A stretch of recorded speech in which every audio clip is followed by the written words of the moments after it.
sheekooyinka kale ee iyaga laftirkoodu xigmadda wata oo aad la yaabisid sida xigmadda ugu dhiibiyaan waxa weeyaan oday reer Muqdisho ah oo inay wiilkiisu Norway degan yahay ayaa waxa dhacaysa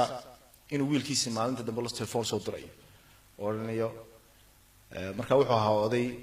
maartay oday miskiin ah oo aad fiican oo duco badan oo iimaan leh markaasuu ku oranaya aabo de maartay gabaraan guursid Soomaaliya ara war fiican ah sheegtay gabartii ay ahayd oo dhan soo gabartaan waxay ahayd maartay soo gabar Soomaali ma gabar cadaan ah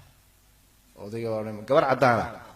marka odaygii hadda bal sida farshaxnimada loo sheegay bal fiir sidii odayaasha Soomaalida ku muqayliyo markiiba mu boodin budlam boodin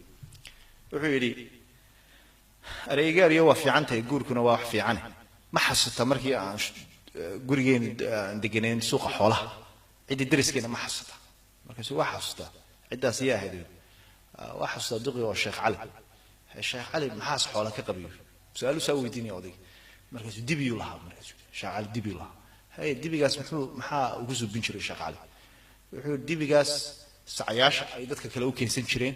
uu ugu boodi jiray marka saasa lacag lagu siin jiray Sheekh Cali markaasuu yiri way markaasuu yiri